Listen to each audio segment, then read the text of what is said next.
I never even looked at the goat. I just had my head down. I had my hand on his belt, and he's like, "Hey, he's coming up." And I just remember like drawing my bow, and I had my hood of my painter's white covering one eye, and this snow is just sandblasting, and Cole's just like, I think it was 31 or 32. Goat stops broadside. Somehow the arrow hit where it was supposed to go. Goat runs off, disappears on the edge of this ravine, and then it's like the storm was just closing around us. Like it's wild, the wind and just everything. So we set the camp up. Me and Cole deal with the goat. We get it up to the camp. We're carrying the quarters up, and then basically we just like held the tent down all night. I was like, well, if I throw a mic on, then I can help others the way that these people have all helped me. Born in the heart of the Pennsylvania deer camp, with the help of experts, friends, and local legends, we bring you valuable knowledge and powerful stories for your hunting adventures. Welcome to the East Meets West Hunt Podcast with your host, Beau Martonic.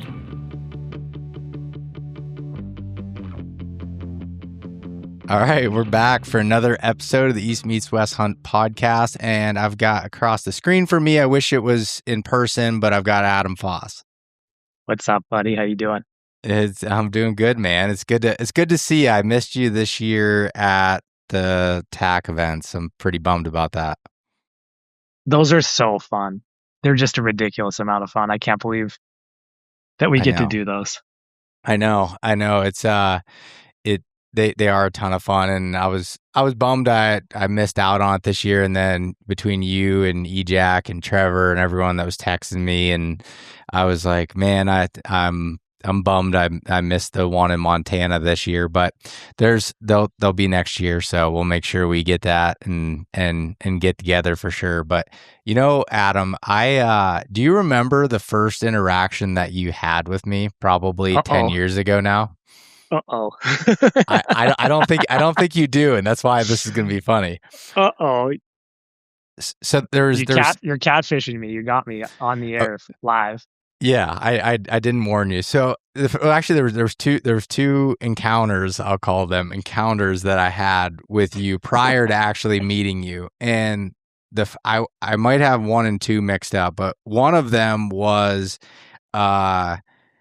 during Diverge photo contest that SITKA does. You were a judge at one point. Am I right? Yeah, I've basically been a judge the last 14 years. It's been running for 14 years, and yeah. So I've been in there. So whether in front of the scenes or behind the scenes, yeah. I had a finalist photo in it back in 2017, and I told this to Drake too, because you guys both you said positive things, but you kind of tore me up at the same time, and I was a little sad about it because I looked up to you guys and was trying to do good as a photographer, and it was funny. It was an accidental photo, but when I say accidental, that I didn't think it would turn out as good as it did. At the time, it would have been my girlfriend at the time had shot a really big deer in Pennsylvania, and it was like a once in a lifetime deer. It was her first buck with a bow even, and it was a really cool experience, and I was just getting used to using a camera and playing with it. And it was one of the cheapest DSLR that you could have, a entry-level Canon, and there was no, you couldn't flip the screen or do anything. So I held it over top, and she was looking up at the camera with the buck in her hands, and I just racked the focus back and forth and just kept clicking the shutter. And one turned out really close to being good, but the eyes were slightly out of focus, and that's what I got dinged on. Photographers, man, you can't. I mean, that photo contest is super polarizing too, because the worst thing to do as a photographer is to be a judge of other people's photography, because inherently photography is the combination of your technical skills and the gear that you use, but also your outlook and perspective on life and hunting. And so it's impossible for me to look at someone else's photos. I mean, technically, sure, but from a perspective standpoint, that's your perspective. And my favorite photos are not probably my favorite photos are in my Lightroom catalog and maybe never even hit the internet or go to a client.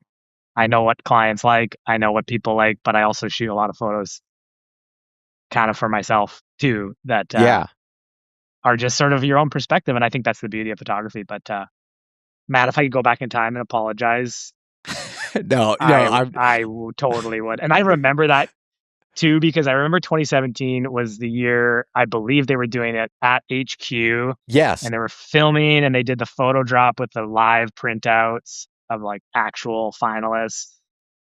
And I also feel like they edited that so heavily to make it more, I mean, it's like a reality TV show where, you know, you're watching The Bachelorette or something and 98% of the time everyone's chill and getting along, and the 2% the two girls get white girl wasted, and then they just edit that in. Because I remember that too, and I remember watching that. I watched the output of that, and I was thinking, man, I look like such an asshole because I'm picking stuff apart. But then I remember I was like, this is a great photo.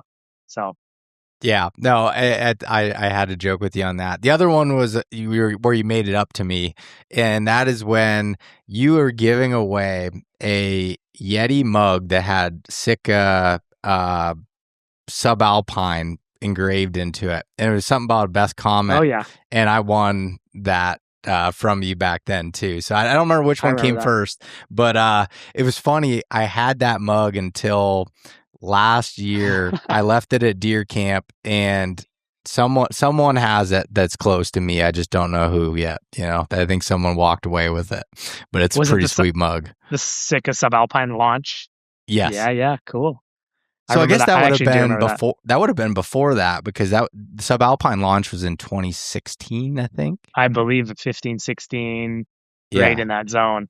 My timelines are always off because I always think about years in terms of when we shoot stuff.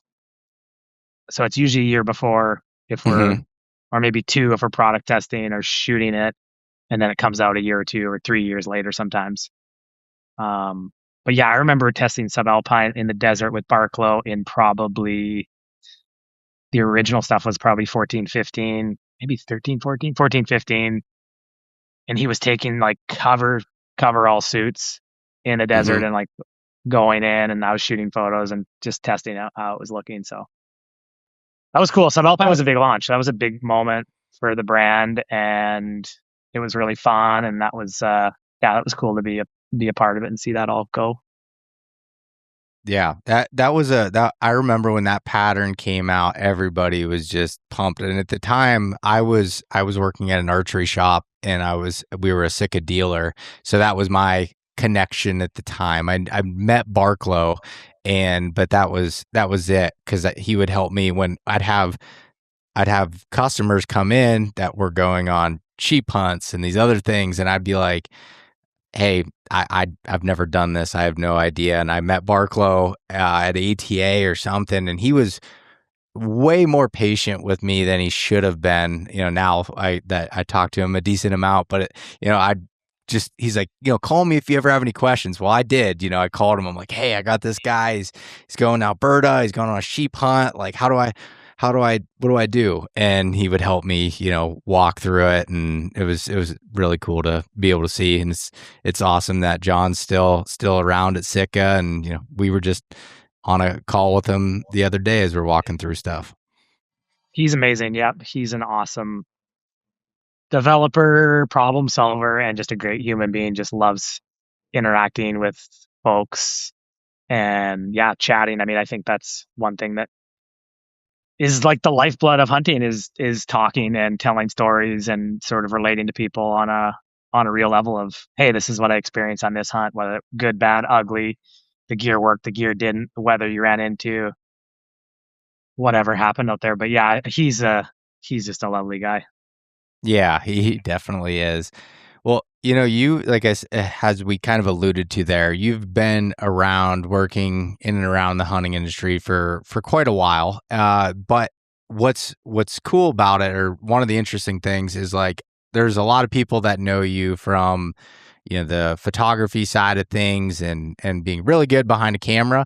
but also, and you probably wouldn't have said this, but I'm going to say it, but you were the youngest bow hunter to take the North American Slam for sheep. Is that correct? Yeah, a long time ago, before I had so many gray hairs and stuff. When at least from when my research said you were 24 when you did that. Is that correct? Something like that, man. Yeah, something about your age. Yeah. That's you're. Yeah, yeah. Yeah. I mean, yeah. Hunting accomplishments are just so like somewhat slippery because I think hunting. We should be careful about comparing too many hunting accomplishments to other things. But it's a life of passion and chasing sheep and growing up in Canada where I had incredible opportunity to do so. So yeah, that was my thing, man. I think, but I guess the main reason why I said that was to show, like, obviously to get to that point, you have to be putting in, you have to be passionate about it, very passionate about it, put in a lot of work, and just showing that, from from behind the camera to the hunting side, that you're been all in on it for a long time now. And like I said, I knew you wouldn't have said that yourself, but I wanted to just kind of put a basis with it. With that being said, how did you grow up? How did you get into this lifestyle? Like, what was your growing up like in being in Canada?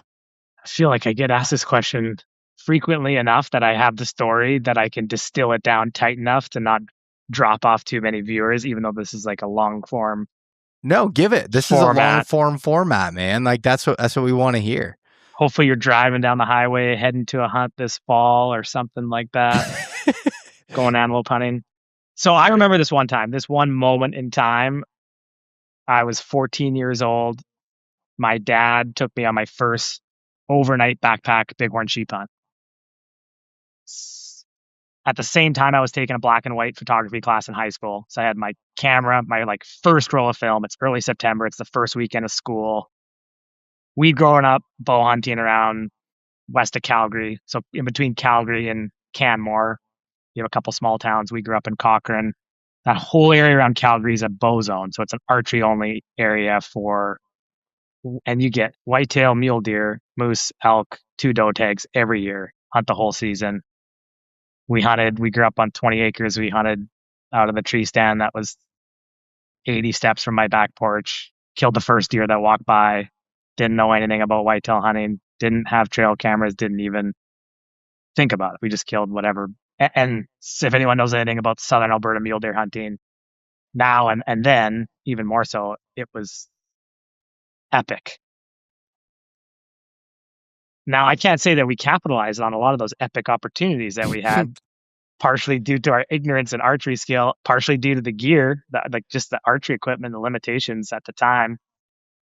But further west, we got over-the-counter bighorn sheep opportunity every single year. So you could hunt in Canmore, which is the Rockies, like the full-on front range of the Rockies. It's an archery-only area all around that town. And that weekend, first time my dad took me, my dad raised us hunting, like me and my brother. I have an older brother, Cam. Very fortunate to have the upbringing where we were, essentially raised with bows in our hands, shooting gophers and skunks and everything. And he was a passionate hunter, and we sort of followed suit. And so when the sheep thing just was his evolution, and we just followed along, and he never made it feel like we couldn't do it or that we shouldn't do it, that we were like kids, like, young kids. I was like 12 when I went on my first day hunt for sheep. And then, like I said, 14, I was probably not even 100 pounds, and I'm carrying a backpack and my bow and my little camera. And it was such a defining moment in my life where I'm like up in the Alpine for the first time with my backpack, all my stuff. I take the camera out, I take a picture. Like, I have goosebumps right now thinking about it, because I can remember that moment and I can see the photo, and I have it. I have the negative. And I'll take the photo, and the mountain's there, and I take the photo of my dad. He's sitting there glassing. And that moment was like, okay, I want to try and figure out how to do this for the rest of my life. I don't know how. I have no idea how, but whether that's just a passion for the mountains and being up there where sheep are and bring a camera along to kind of capture those experiences that I was having. It's like, I want to do that. I don't know how I'm going to do it, but I really want to do that. That was so cool to me. And I continued that, like continued hunting was just like fall was hunting. We were big sports guys. My brother and I, we played sports. We played lacrosse. We took it further than any other sport. I boxed through high school. We played hockey. We're Canadian. So basically you get your passport taken away if you're not a hockey player.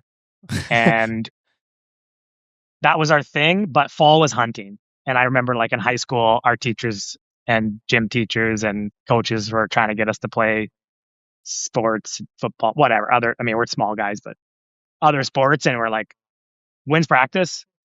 4:00. Okay.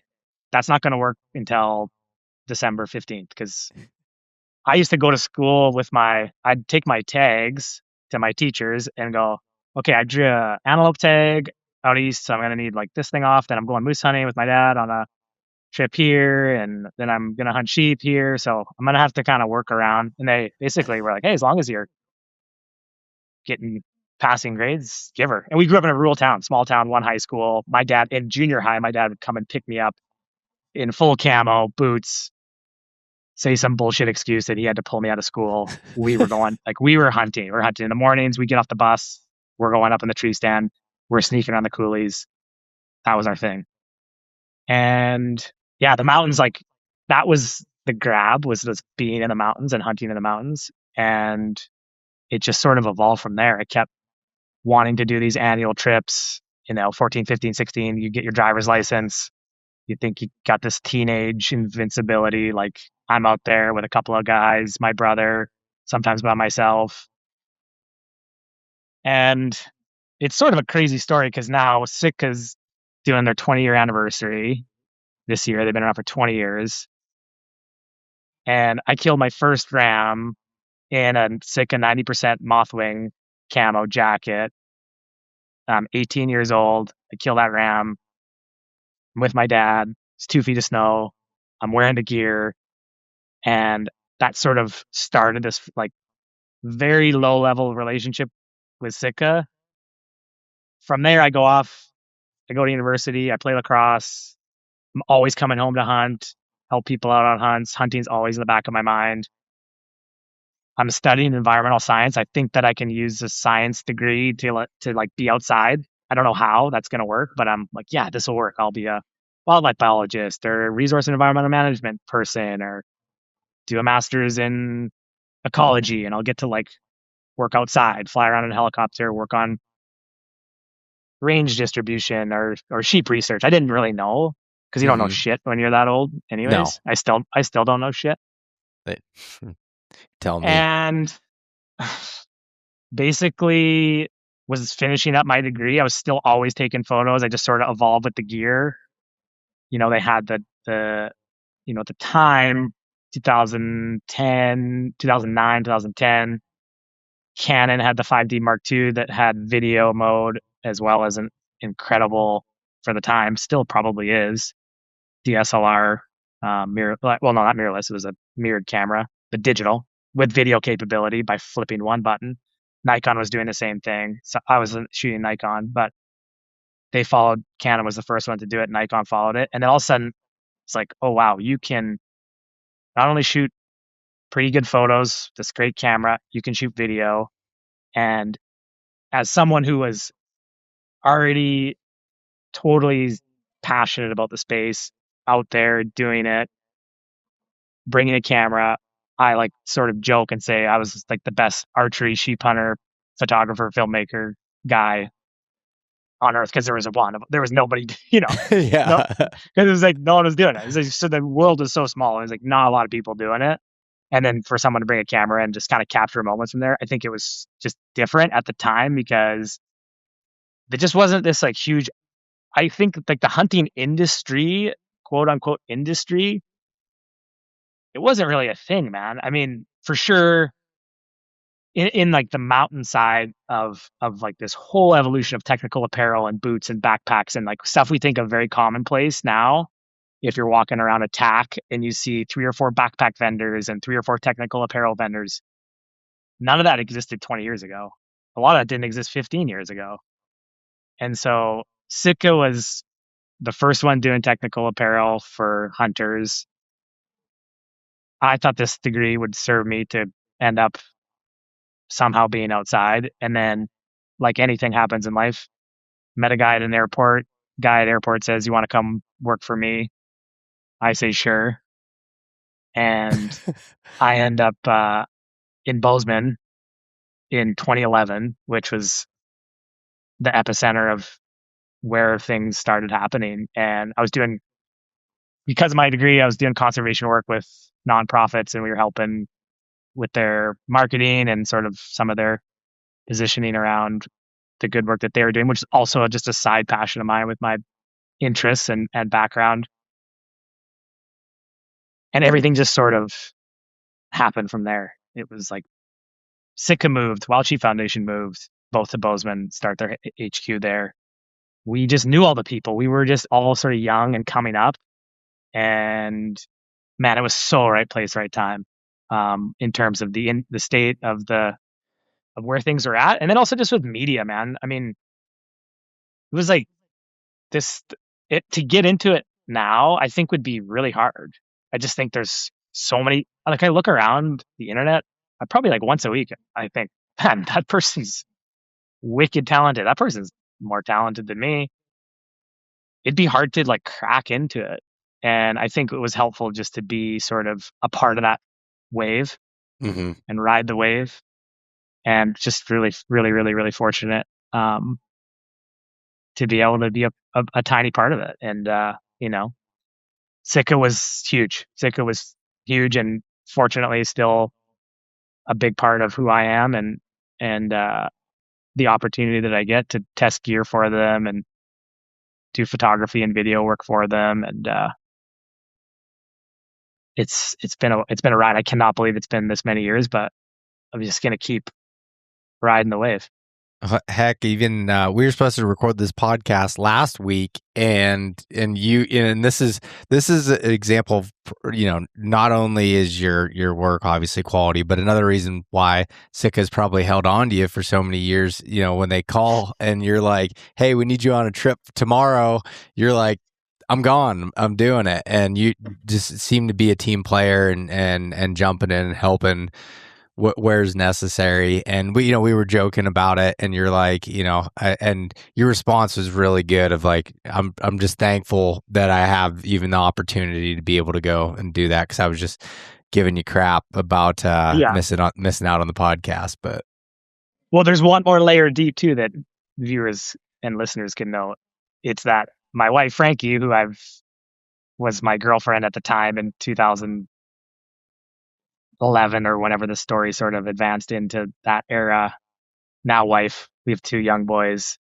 She's amazing. She's worked through this industry as well as like a producer, coming from those days where every company just needed help, someone who was organized. She used to go on a lot of the trips, photo shoots, video shoots. She'd be keeping all the trains running on time, or shooting a camera, like shooting a second angle for an interview, or shooting photos, or running audio, just being a part of the team. Because I traveled so much, and it quickly became like, well, this is cool. You're getting all this opportunity to go to all these places. Like, let's do it together. And fast forward to now, she's producing for most of the companies that we work with. She'll be producing gigs remotely. And so she was the producer on that shoot, and she said, "Hey, my photographer just bailed." And I'm like, "Okay, who are you going to get?" She's like, "I've made a couple calls." I'm like, "Okay, who are you going to get?" I jump on the plane to go Salt Lake City from TAC, Utah. I'm out of service for 3 hours. Yep. I land at home. She's like, "You're in. You're going to do this shoot." I'm like, "When does it start?" She said, I didn't know that was her that did that to you. So I Sitka is great to me, and I service the client and love the relationship. And then there's the only more important relationship in business is the one that you share a bed with and share a home with. So I was like, yeah, no problem, I'm there. It's like, yes, because she was struggling. And the shoot was just one of those. It's kind of a perfect storm. You know, we had 5 wildfires crack off. Like, so it's this.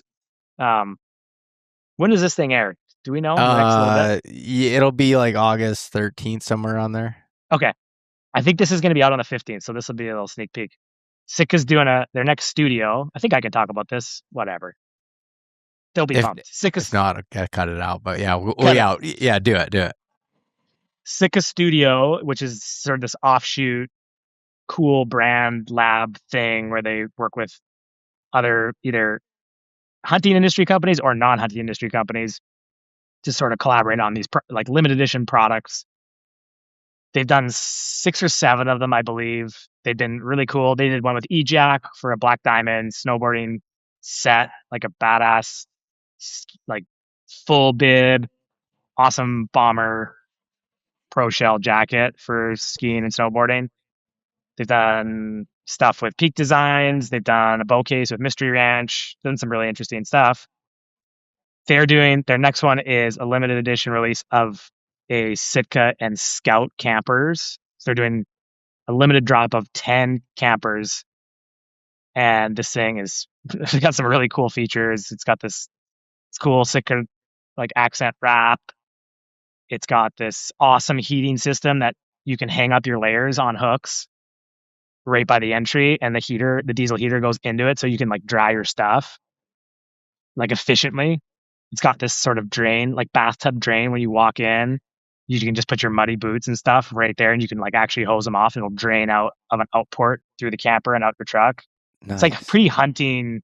It's probably like good like waterfowl hunt, but like hunting minded little accents. And anyway, so the shoot was for that. And of course, it's like, let's shoot a cool road trip. Okay, we're lining it all up. Frankie's helping, getting all the pieces in play. And then in the last 48 hours before the shoot, photographer bails, and 4 or 5 different wildfires just crack off. Like they have this whole circle, this like 20-hour circle of this awesome section of coast mountains and stuff to go through. And it's like wildfire, road closed. So it's just, she's like, oh my gosh, I need just something to go right. Can you go do this? Not that I'm the right gonna say the thing, but at least a known quantity. Okay, you'll be there. I don't have to worry about one more thing. And yeah, we got super lucky. The fires were there, but we were able to squeak through. And yeah, riding that wildfire smoke is always interesting because it creates unbelievable light, as anyone that's a photographer that is listening will know. But it also can smoke you out, and if it's just one direction. I mean, we weren't close to anything like dangerously close, but close enough where you're getting change in wind direction and you're completely smoked out, or they're right wind and the light's beautiful. And so yeah, I was called to duty. Well, you Canadians, you guys really hurt our air quality, and even in Pennsylvania, I've gone outside and it was like everything's just foggy and smoke. It smells like it. My phone's alerting me that I shouldn't breathe the air in. I was like, geez, Canadians are always trying to mess with us down here when we're just trying to enjoy life. But I wouldn't imagine it would be the same fires because that's a long ways away. But lots of fires in Ontario for sure. Quebec, Ontario, probably hitting you guys. Yeah, that would make sense then. But yeah, just warming climate and low snowpack combined with 50 to 75 years of fire suppression equals massive amounts of forest fires, and we're going to keep seeing it. I think we're going to keep seeing it. And the north is just more volatile because you just have these huge stands of timber that have just never been an issue of like warm enough to burn, and so early too. I mean, you're getting these fires in the north in June, May sometimes, which is it's super concerning, and it's a factor for everything: travel, bush travel in like a bush plane, but also just visibility, hunting up north. Mm-hmm. And yeah, it's definitely going to be something that's pretty persistent in the north from now until who knows. Yeah, that is, and I was, I hadn't paid attention to the winters up that far north, but even in the west, in the lower 48, it was so dry this past winter and no snow. I mean, we got way more snow than most of the places out west did last winter, and you're seeing it. I mean, a ton of wildfires across the board, and it's just that's scary stuff. Just yeah, all across the board there. I did not know that you had whitetail hunted before, and if you told me that, I apologize. But as I was like I felt like maybe I should not speak to you in the way that I do about like whitetail hunting gear. I feel like I'm like a lot of times when I speak to mountain hunters of like things, everyone thinks of whitetails as just like sitting in a box blind, and that's just like kind of what you do. So I feel like I try to over explain things, and then you're probably like, yeah, dude, I've hunted out of tree stands of shot whitetails. No, but I think it's awesome because I've skipped this probably 15-year. We did it as kids because that's what we had access to, and like I said, no trail cams. We would weld our tree stands in shop class. We'd make them. They're called these bar stool tree stands. You'd make basically a tripod, a rebar, do a circle around, and then the stool was a literal bar stool on like a threaded, essentially like steel dowel, and you'd change the height by just spinning it up and down. Super noisy and creaky and super cold and dangerous for sure. No harness. I mean, nothing. I mean, you just go up there, throw a chain around it, come on, like climb on up. Yeah. So I've missed this whole evolution of advancement in gear, and the saddle stuff I've just sort of dabbled back into in the last 2 years, and I'm completely new at it. And it's been really cool because I sort of love newness and novelty in anything. It's just cool to be new at something again. And it's been really cool because there's a archery only late season whitetail tag here where I'm at in southern BC.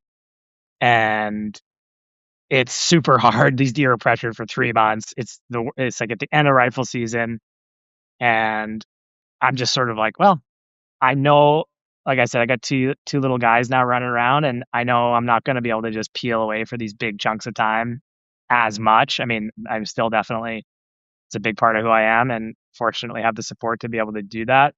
But towards the end of the season, my days are getting like, I'm going out for 3 hours. I'm not going out for 15 days.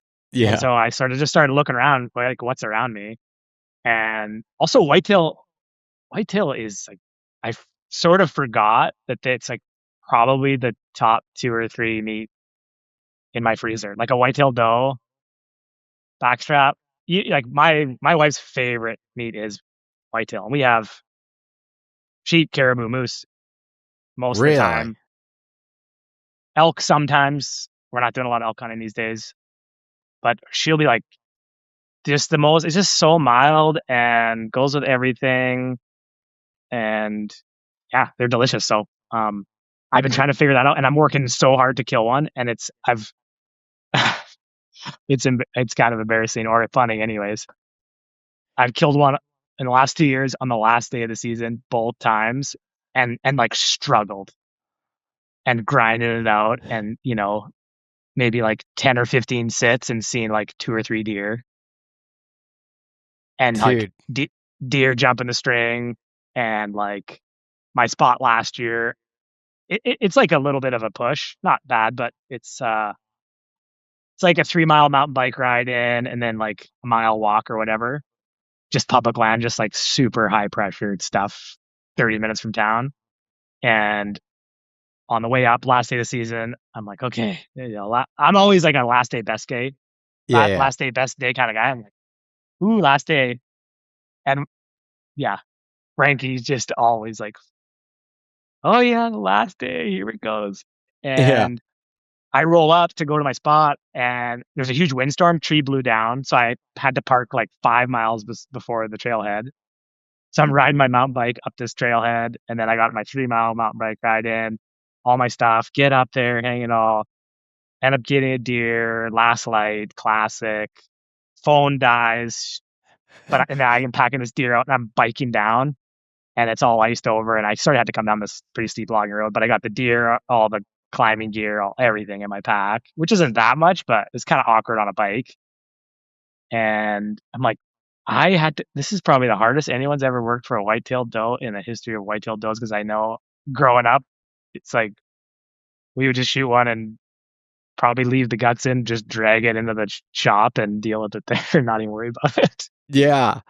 Oh, dude, that's awesome. I did not know that part of it. So the places that you're whitetail hunting there now, are they in the mountains at all, or is it Yeah, they're like the sort of foothills of the mountains, kind of like yeah. hilly?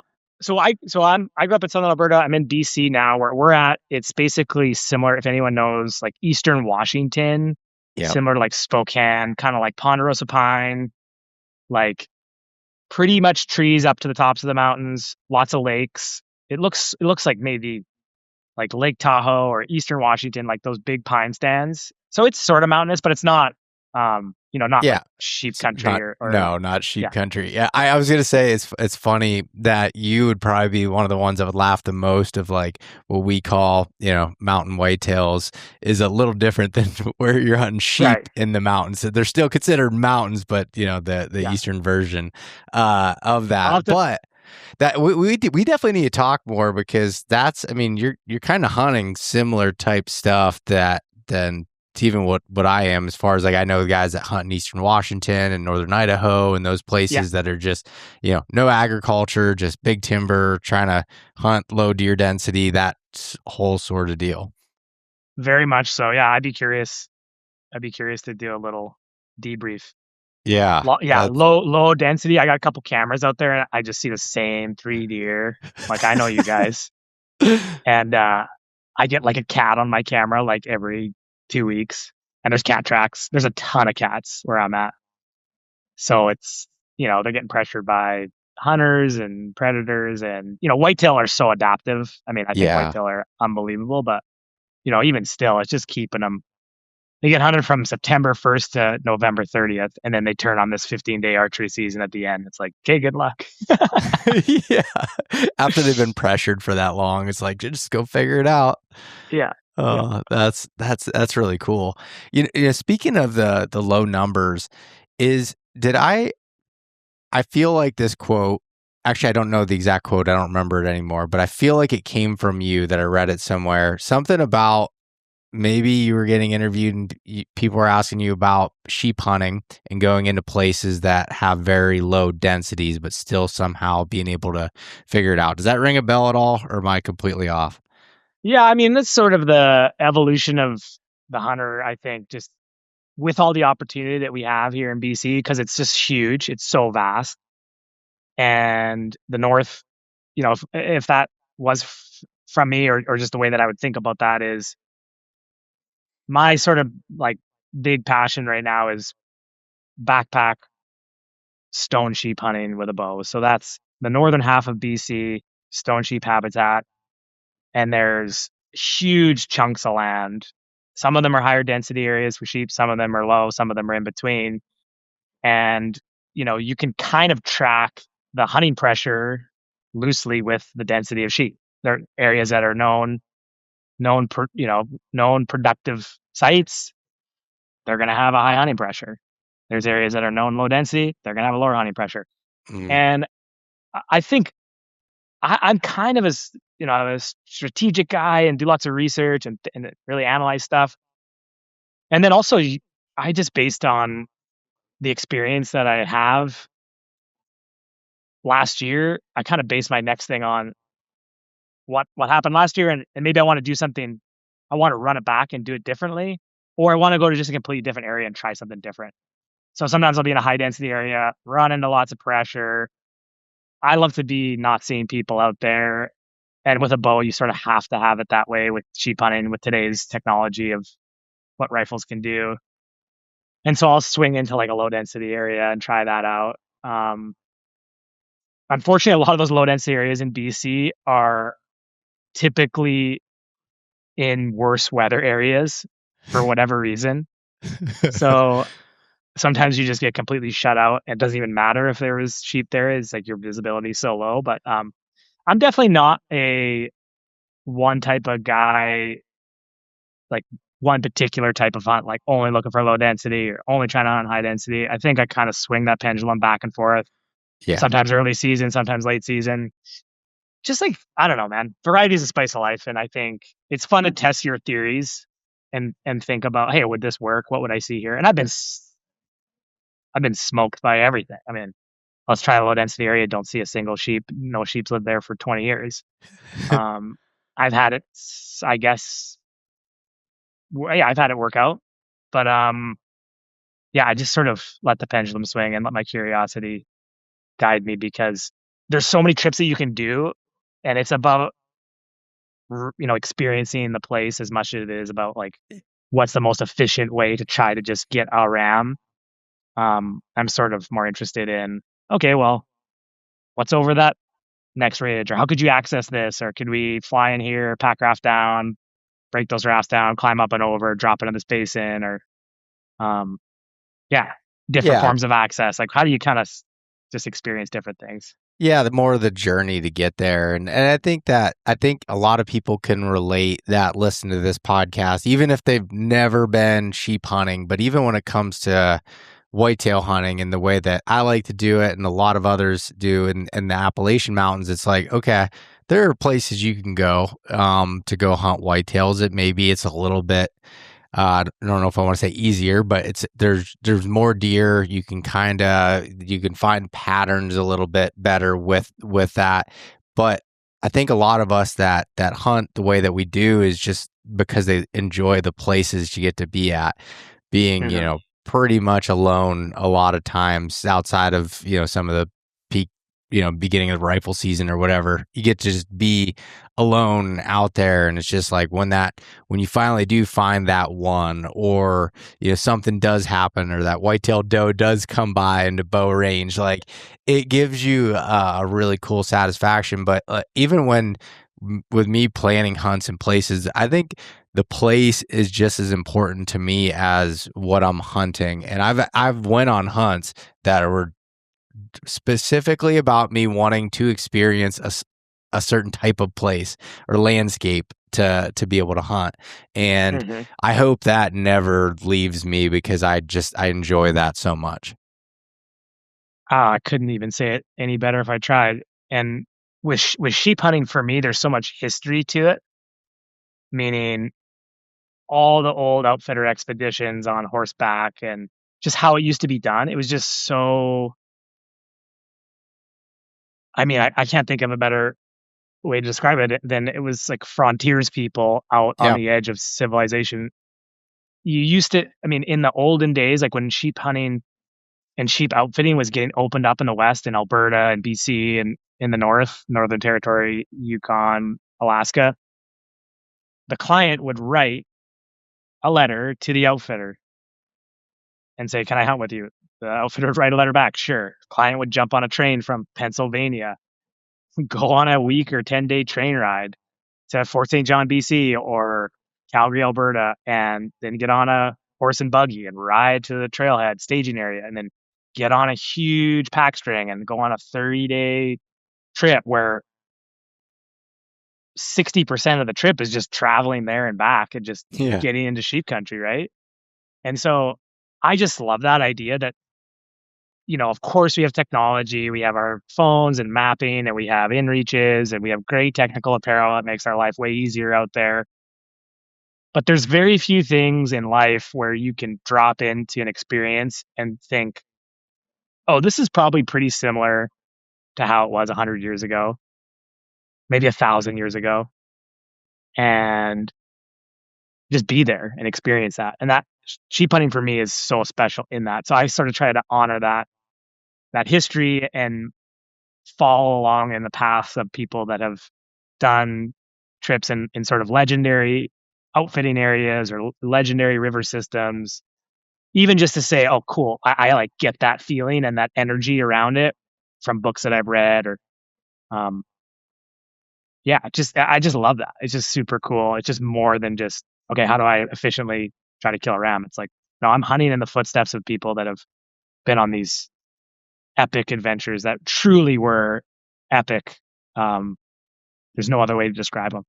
Man, I love reading, like, and he's a famous writer and a lot about sheep hunting with Jack O'Connor, like reading his books and those adventures, whether it was sheep hunting and then, you know, some other species as well, but just, you know, these trips that were a week at a time on horseback to get into the places before they'd even start hunting, and just wildness. And there was, I'll never forget, I was on a moose hunt in Alaska, and it was my first time moose hunting, got dropped off the plane, and I was reading his book, just sitting there during the day as I was just looking at, you know, nothingness, you know, quote unquote nothingness in moose hunting is mostly, you know, if you want to put a label on it, boring at times, at least that I've seen, but it's not, because you're in this like beautiful place.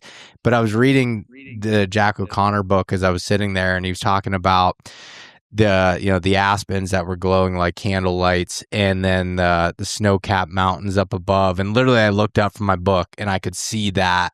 Well, it was a really cool moment to be like, okay, these are some of the things that as you just said are similar to, even, you know, that wasn't essentially 100 years ago, but 70 years ago or so, that we can still experience some of that same stuff. Yeah. I mean, that's the coolest. I think that's such a part of hunting. And if you're a caveman chasing around a woolly mammoth with a pointy stick, or you're up in a timber ninja saddle trying to shank something with a Hoyt or a Matthews or whatever bow you're shooting. Yeah. It's a similar feeling that we're trying to tap into. And I think that that can get lost at times. I think it can get noisy. I think the why about why we're out there can sometimes get muddled, you know, especially people that sort of work in the field that we have the extreme fortune to work into. And you just sort of have to remember that. Like, and then for me, it's like, I want to go on some kind of big, hard mountain trip, you know, ideally a couple of them, but at least one that really sort of tests the metal, sort of resets myself and my passion for being out there. Because the moment I'm sort of not into it, it's over. Like, my whole thing is over. I think I love it so much that for me to kind of not give it the honor that it deserves, to go out there and appreciate it, appreciate the people I'm with, give honor to the animal, the landscape, then it's just I got to try and find to do something different. Maybe I'll go back to being a ecologist or a biologist, or just go back to school or something. Yeah, or figure out what that what you're actually going to do with the degree. I'm still figuring. It's like however many years later. Yeah, it's it is funny you said that, because when I was in college, I went in undecided. I had no idea what I was going to do, and I was like, maybe I'll do geology. That sounds, I mean, the rocks and stuff, that's outside. Yeah. You know?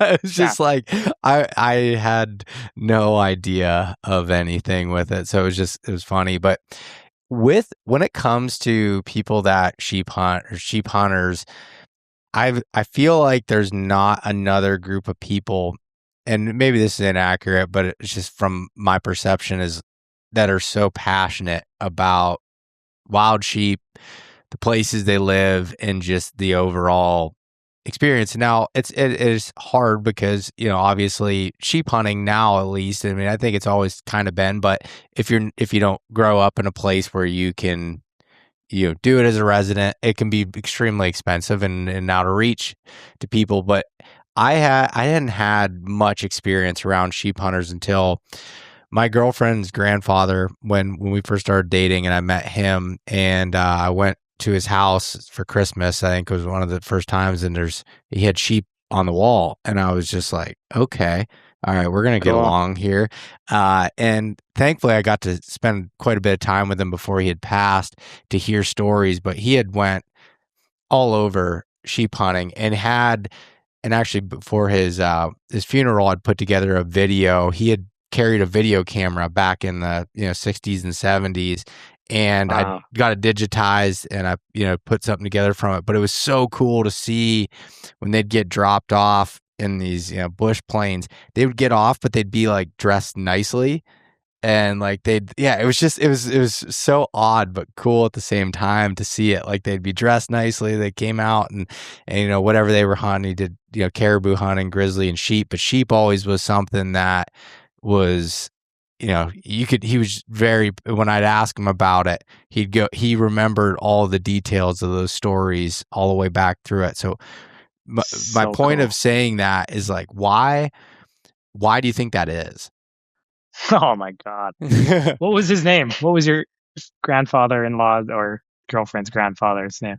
Cletus Troyer. Cletus. Yeah. What a legend, man. That's I super know. cool. That's so rare too for people that were actually carrying like a 16 millimeter film camera or whatever. Yeah, that's so cool. Yeah, it was epic to hear those stories and just even like the way he just nonchalantly talked about things when it came to like gear. Wasn't, you know, they pretty much like build their tents with a tarp and some sticks that they, you know, build up and tied, you know, and I'm like, I need a Hilleberg that's going to hold up to 90 mile per hour winds, and which is probably safer, obviously, definitely safer. And yeah, it's just crazy to hear that stuff. People were just tougher then, man. It's way tougher. Man, it's such a good question. I mean, just the projects that I've done, and either film or we did the coffee table book with Yeti, all about wild sheep, and I think that was the question that we were trying to get at the core of why, with the interview subjects, just with the sort of scope of the book. And I don't know if I got closer to the answer by doing that and doing the stuff that I get to do. I think there's like a practical sort of easy answer, which is people are obsessed with mountains, being on top of mountains, seeing what's over the other side. You see that with like why people want to climb Everest or, you know, the highest peaks in all the continents.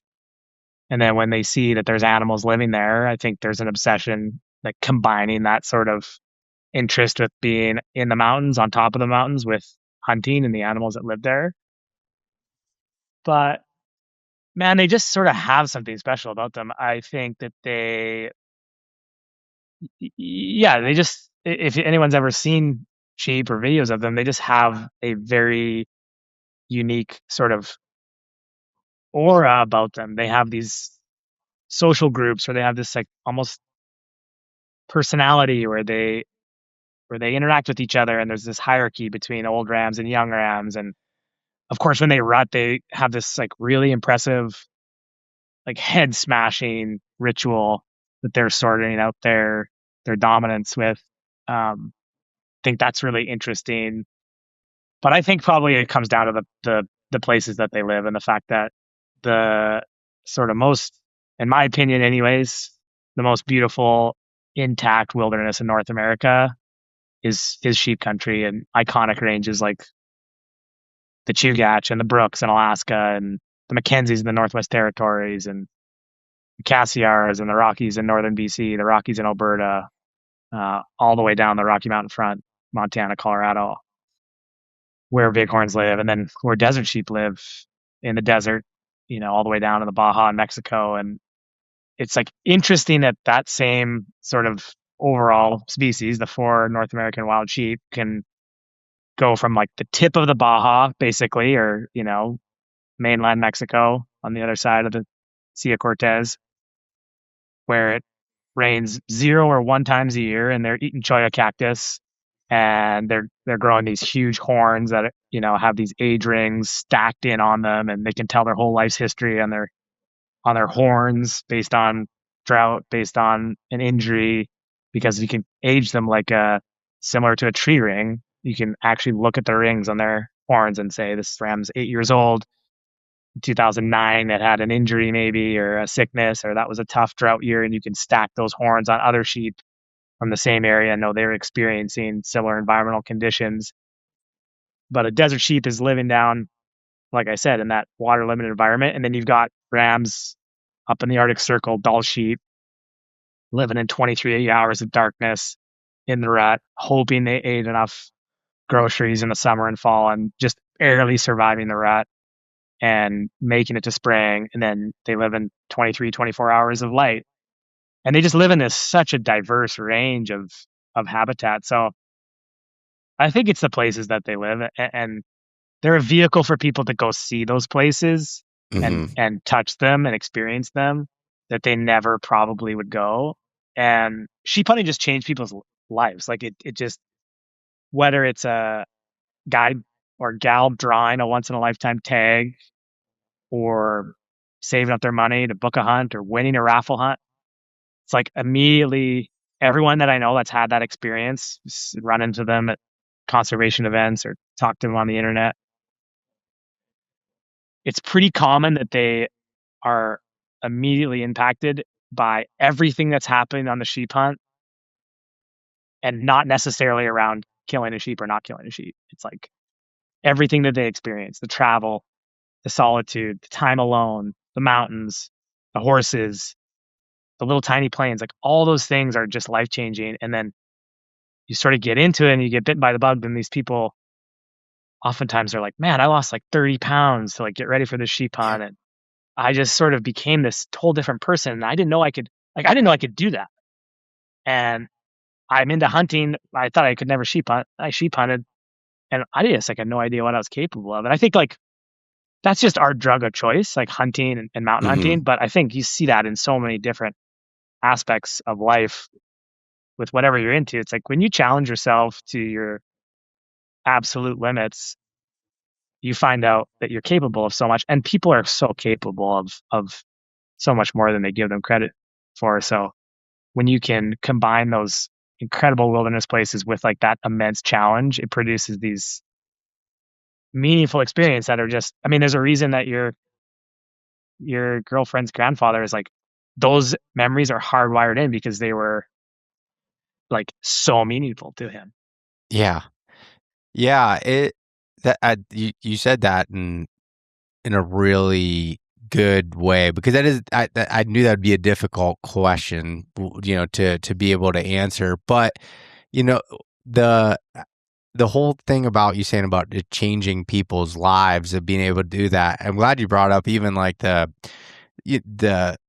okay, say someone has this dream of doing it, but you said they're a little overweight. Well, then they got to put in that work, and that creates this discipline that can, carry over into their family and their other parts of life that help them well beyond that 7 or 14 days or whatever it is on that particular hunt. And that whole adventure of going, just flying into anywhere is so cool. Like being on it, it stressed me out the first time, even the second time, of just like, okay, am I going to make weight? Okay, all right, what can I leave behind? Am I going to need this? Because I can't just go back to the truck and grab it. It's like, there's so many things that goes into it, but it's so cool at the same time to be able to do so. And do you find, like, on those hunts, when you're going out there for days and you're trying to find sheep and doing things, what I don't know the best way of asking this question, but I feel like that is one of the ultimate tests of patience and grit. Is that something that people are born with, or is it something that can be developed as you're doing that? Well, I got 2 little boys, so I'm trying to figure that question out, and it's a nature versus nurture question, right? At all times, I think that I totally would suggest that it can be developed 100%. If you're a human being alive, listen to this right now, you've evolved for a couple 100,000 years from people that had to hunt, had to find shelter, had to cut skin off of animals to make clothes. It's only the last couple 100 years where we haven't had to do that. So for the most part, our DNA is structured and our evolutionary systems are structured to be able to do hard things. I think we've just sort of baked out a lot of that with all the comforts that we have. in everyday society. And I think that that's a really cool thing about mountain hunting, sheep hunting. And I want to like back up too, because I want to sort of reframe this thing that it doesn't have to be sheep hunting. That's just what I am fortunate enough to do. It's what I grew up doing. I just talked to someone in Utah at Tech, and I just said, hey, like, what did you grow up doing? I was talking to my buddy, Larry, Go Fast Campers. Great guy. One of the Oh yeah, nicest I know guys. Larry. Yeah. You know Larry. Yeah. Yeah. Of course, I'm sleeping on his couch at Utah because I'm rolling in late, and he's like, come on, sleep on my couch. He's got his little baby. I'm chilling with him, and we were in the hot tub one night or something, and we were talking about this, and he's just like, oh man, it's just so impressive. And I'm like, what'd you grow up doing, dude? Tell me. He's like rebuilding cars, like doing engines. I'm like, perfect. You give me an engine, I'm fucked. Like I can't, I'm not rebuilding anything. I'm barely able to, I'll drive to the engine guy and say, hey, engine guy, I need some help here. Yeah. But it's just, like what's impressive to some is normal to others. And Yeah. so where I'm going with it is it could be elk hunting out west. It could be Yeah. your first time backpacking. It could be fishing a new spot.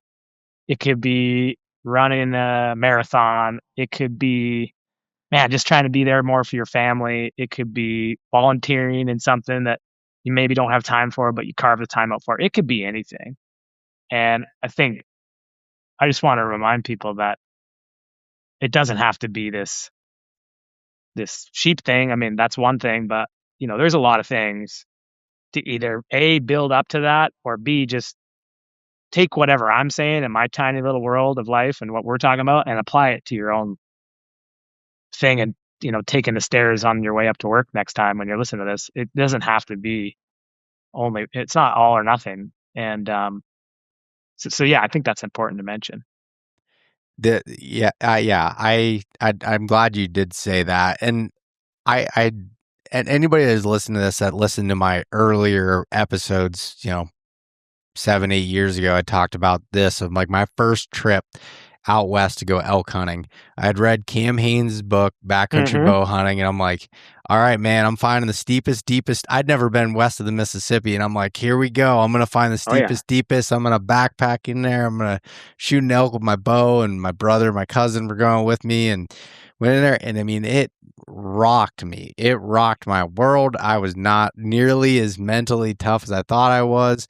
I was kind of I was an asshole at times with my brother, especially my brother, because he's my brother. So then it makes it, as he's, kicking my ass going up the mountain. So that made me mad. So I had to blame him for something, and I learned a lot about myself that I had to work on. And then as I started doing it more, and then I became more disciplined and getting ready for the hunts and doing all these things and learning about elk specifically. And then as it started going, now it doesn't feel like as big of a task as far as, some of these things that I had to worry about prior and get to go and experience it. But it sounds cliche or maybe overly dramatic, but it was life changing, where it changed the whole direction of my life. For one thing, realizing that anything is possible to be able to do it with a little bit of discipline, work, and being able to appreciate the place that you're in while you're doing it. So I feel like, even when you're talking about sheep hunting, I've never done that, but I feel like there's relatability in what you're saying, even for people that haven't done that or won't be doing that. Yeah. Well, that's great. Yeah, that's an awesome story. And you're going to learn in those moments that challenge you. That's just what we remember. But I guess back to the mental resolve thing, I think you can absolutely develop that. And, there's like strategies that we've developed over the years, or that I've sort of thought about because I've had a lot of time to think. When you're sitting there going, holy shit, what's going on here? That we could talk about. I think it could be fun to talk about some of those things, or we could talk more philosophically about just sort of the resilience and like the mental components that go into it. I think you hit on it a little bit in that it can feel very overwhelming, the sound of the float plane taking off and the aloneness and just the, wow, I'm out here. I hope I have everything in my pack. I hope I don't have too much in my pack. I'm out here for 10 or 14 days. And I think what I try to instill in people is just break everything down to the smallest, tiniest steps so you don't get overwhelmed. I mean, I arguably don't do that. I mean, that's like the lesson that I need to sort of keep reminding myself, whether it's a huge work project to do, or I mean, I'm making caribou tacos last night. It's like, do it one thing at a time. And on a hunt, on a big adventure hunt, on your first one or your 10th one, just breaking it down to as small as you possibly can. Meaning, okay, here we are at the lake. What's the first thing we want to do? Okay, well, hey, we've never been here. Maybe we need to start thinking about where's our water going to be? We're going to head up the mountain. Is there a creek? Should we fill up at the lake and filter it? You know, just start making these like very basic decisions that's going to help you be successful. Not thinking about, oh man, how are we going to be here for 10 days and thinking about the end of the hunt. Just think about these like basic fundamental things and just try to make the next best decision that you possibly can with the information that you have at the time you're making a decision, and let everything else go. Because I think a lot of people get kind of, and I get that too, because I think we drop in from this, like we're taking in information so fast, we're making decisions so fast, and then you get out there and you're in wilderness time. You're in like one-to-one time. You're just doing your thing and watching your feet go and watching the light change and watching the golden aspens light up. You're not actually trying to take all these inputs in, which is the beautiful thing about it. But it takes 2, 3, 4 days to sort of click into that. And that's one of the great things I'd always suggest people to go experience this, whether it's a hunt or any kind of backcountry trip, is just like get in, do these things if you can. If you're lucky enough to do them and you have the time and the support and resources to do it, do it. Try to do it every year. Try to do it for 3 days minimum, 4 days, 5 days, because you click into that mindset. You tap into that sort of inner connection with everything, yourself, most importantly, and you build confidence in your decision making. So I always try to just break, just like it's partially a resilience piece, but it's partially a not getting overwhelmed piece where you're just breaking the things down, and then you can sort of evaluate stuff on a 1-to-1 ratio of just like real time what's happening. And I've seen that work well with people too, and get in situations where people are kind of having a bit of a moment. It's like, hey, let's just chill for a second here. We're just going to make these decisions with the information that we have. And I find that to be really helpful. And then you can expand that thinking a little bit bigger, and you can like break your hunts down into like morning hunts and evening hunts, or like 2 or 3 day hunts. A lot of the times for sheep hunting, you're going to like drop a camp. You're going to maybe walk in somewhere for 2 or 3 days, drop a camp, and then maybe you're going to go up on one mountain, look into a spot, come down, look at another spot, come down, look into another spot, and then maybe bump your camp further down the ridge and do that all again. And just sort of having a bit of a mental plan is really helpful, because it doesn't even matter if that's what ends up happening. But as you get on to day 6, 7, 8, 9, 10, it's so easy. Just start to feel the pull of wanting to get home, and the cheeseburger sounds good and the hot shower sounds good. And if you're not looking at your plan and thinking, okay, hey, I actually have 2, 3 good hunt days left that I want to do, and I made that decision based on my scouting or based on my intel, it kind of keeps you out there and engaged. Even, like I said, even if the plan is totally bogus and it falls apart, it's just a great thing to have, to sort of like make a contract with yourself to be like, I'm going to go hit these 5 spots and then see the hunt out. And then, like I said at the beginning with the whitetail hunt or whatever, that last day, that last couple days, anything can happen. So either way, you hang your head higher knowing, hey, I gave it everything that I had and I spent the time. And that's like the gift of the experience anyways, is just being out there and not quitting. And then the chips just fall how they fall. And I've heard this said there's a guy that does a horn aging seminar up here in BC. He's a lovely guy. His name's Mike Bridger, super knowledgeable. He's a biologist. And he's just got a very nice sort of personality and way of being. He's given this whole talk about aging sheep. So for people that don't know, in BC and other places that you hunt sheep, there's a legal requirement on harvesting a ram. In BC, it's got to have it's got to be 8 years old, or the length of the horn has to break the bridge of the nose at profile. So the ram has to be legal to harvest. And then also we're trying to instill harvesting older rams. It's better for the population. It promotes conservation ethic that the North American wildlife model is basically built on. And with sheep, you can actually tell the age, right? Like if you're hunting deer or an antlered animal, you might be able to guess based on your knowledge or maybe trail cameras, and you could guess. With sheep, it's still a guess, but you can know with a little bit of knowledge and good glass and getting the right look, you can know a 9-year-old ram is 9, or you might guess it's 8 or 8, 9, or 10, but you're going to get within a year of it. You're probably going to undershoot it if you have a bit of experience. So regardless, Mike does this whole thing and he talks all about it. And at the end, he just finishes with, nobody cares if you actually kill a ram. Like you might think the whole world is watching you and cares if you're successful or not. Nobody cares. But they will care if you kill the wrong ram, meaning a young ram that's short or illegal. So this sort of pressure that we build on ourselves to quote unquote be successful in hunting, it doesn't actually exist anywhere except in between our ears. Yep. And you just live in this world where people are so successful and they're crushing it, and the hunting celebrities are having so much success and they're stacking big elk up, and it's like, yeah, there's lots of really great hunters out there. There's also really great places to hunt, and you don't know how many days that person has spent. You don't know how many hunts they've had. Even me, it's like, if I get lucky, connect on a ram, it's like, there's probably like 10 hunts that have gone into that were not successful, 5 to 10, like easily. And I guess I've never sat down and like ran the numbers on what the success ratio actually is, but just anecdotally, it's like hunted sheep a lot. I've had a tiny little bit of success, have hunted them a lot. And you don't see all the years of learning. And then even now, like I have all the great gear, all the intel.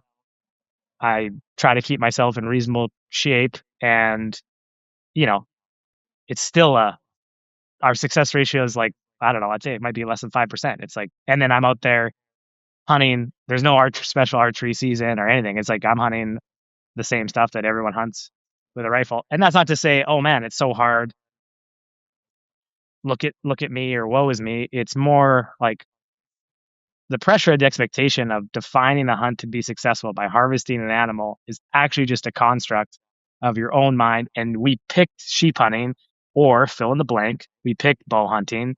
We picked remote mountain buck saddle hunting because it was hard.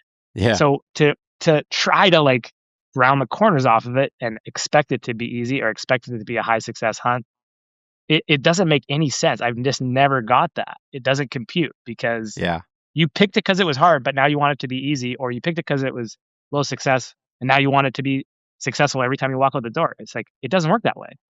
And as soon as and I know it, if you're like me, you probably are, maybe people are listening, if it became high success, you would probably you'd be like, I'm on to the next thing. Like, I've been there, done that. Yep. So it's like good to remember those things.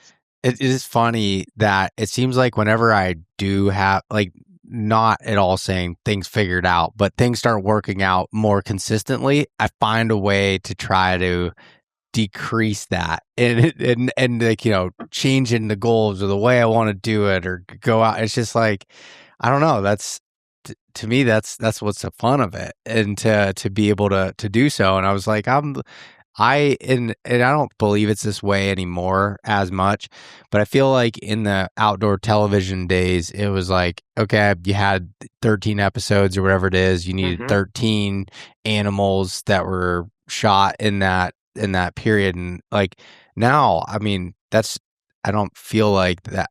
I'm hoping that it's changed. At least that's the way I feel. Like I don't measure that. Yeah, do I want to be successful? 100%. Yeah, I do. But I don't know. It's not, I don't think it's the same anymore. And even like when it comes to like, I love putting together a couple of hunting films a year. I don't film every hunt, but I really enjoy telling a story that's going through it.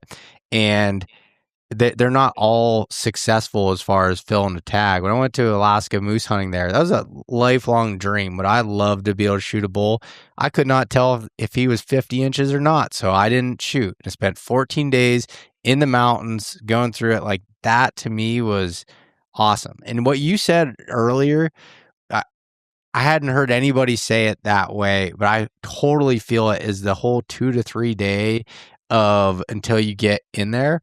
When I go on a hunt, like especially like that, where you're completely disconnected and gone, I feel stress and anxiety at the beginning of it, thinking of things that I should be doing at home. I just like this to do. That's just because you're so used to being in that day to day of what you're doing. And then it's like it takes a couple of days, but once I get in that flow state of it, it's like, okay, I've got these routines, it's like, okay, in the morning I'll make my coffee, might, eat a bar, climb up to wherever I'm glassing at. Maybe I'll skip the coffee, make that up in my glassing spot. You get there at this time, I'm drinking, mixing a drink up and eating some more snacks and food and hanging out and glassing. It's just like you get in this flow of things and it's so nice, but I think that, and not everybody can do it, but the longer you can extend the time, the better the results are from just even from your mental state and what you get out of that hunt.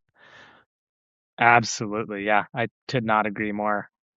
And I think people are probably craving it more than they even know, because it often takes the opportunity to be out there to realize it. Yeah. And even for me, I get on the flywheel and yeah, I'm fortunate enough to have done it lots and will continue to do it. But even for me, it's like a drop in. And usually, a day or two of walking with a heavy pack will kind of knock the like mental, okay, what am I doing? What's happening at home is like, I gotta just like put one foot after another here. Yeah, I'm getting older. My knees hurt. Like I just got to get through this one step at a time. And you brought a couple other points you brought up there were really good, because I'm a person that I like planning. I like having things together, but sometimes I overcomplicate things and I can't figure out what to do. Packing for things is like the worst. If you'd watch me pack, it's like just not a good situation. Piles. And I've got like, guy? I'm a pile guy, and I'm piles, and then the maybe pile, then the maybes. Yeah, and then trying to organize it, figure out it's all going to fit together. I started making like lists for particular things that have made it easier for me now. Like, okay, this is always going with me. This is, those types of things have helped. But nonetheless, you're talking about breaking it down step by step. And just focusing on that. And that's how I get through. Like, I hate running, but when I go and I run, to me, it's like, okay, I have these, like, I can see up there. It's like, okay, I just got to get to there. Okay, I get to there. Okay, I just got to get to there. And it sounds dumb or simple, but that's what helps me get through those things. Okay, do this task, go through this, and that's why when I'm bow hunting for deer and I'm sitting in my saddle and I'm going to sit from dark to dark and it's day 7 sitting in the same spot, it's like I do things of like, I have snack times that I set these goals throughout the morning and the afternoon, and it's like, okay, I just got to make it, another hour and I can eat this, and I'm like, oh man, I can't wait. And I go through it, and I don't eat all my good stuff right off the bat, because then you're really screwed at that point. You're grinding. But like, so I've got it all planned out, and that little bit, those are just tricks I'm not saying that would work for everybody, but those are things that help you get through those. And at the beginning, I did not have any of those skills, and I was just, like I said, it humbled me hard, and every trip humbles you in some sort of way to be able to learn, whether it's weather or just trying to find animals, or how hard it is, or maybe you didn't get in as good a shape as you were hoping to before the year. So that's, you brought up a lot of really, really good points there that I think will help people out that were listening. Yeah, that's awesome, man. I like the snack thing too, and just mentally tricking yourself into just staying in that next hour, stay in the next 5 minutes. We've done, packing. I mean, the hunts are challenging, no doubt, for sure. And then if you are fortunate enough to take an animal in some of those situations, that's where they sort of go from hard to quite hard, depending on the situation. But no, we've done some sort of pack outs. One that when you say that sort of breaking things down and mental trick, my wife Frankie and I were packing this sheep out of this. Like we kind of came up this huge thing, and then we dropped in. We got around, and we were packing it back uphill. Which, like, packing meat uphill it's got to be mentally the hardest thing in the galaxy. I just, for whatever reason, you got a heavy pack, you can sort of move it downhill. It's just mentally, okay, we're going downhill. Doesn't matter if it's 80, 90, 100 pounds. I'm moving downhill. Gravity's helping me, and it's just crushing my feet and knees, but at least I can keep it moving. It's when you have to go up and over something. Yeah. That is just, and you just look at it. And I just remember we were just breaking it down into 20 steps at a time. We were going 20 steps, and it was shale and loose, and 20 steps up, stop, take 5 breaths, 20 steps up, take 5 breaths, and then we'd get to 100 and we'd sit down, and we just chipped away at it. And we guessed how long it would take. You know, you're looking at something, it's like, that's going to take us. It actually didn't even take us that long. I thought we were guessing it would take 4 or 5 hours, and it took us like 2 hours. And we were going slow. We were just started chipping away at it. And you'd be surprised. I'm the same way with fitness too. If you have to do, at times in my life, I've been more kind of CrossFit style, class oriented. I'm not in that moment right now. Don't have tons of time, and sort of trying to work on more injury prevention and functional stuff for me. But I love there was this period where I'd like that. I just sort of was addicted to the like energy and the community around it. But it's I would always like look at the workout and just mentally break it down. And so if you had to do 30 burpees as part of a big chipper, or as part of a whatever,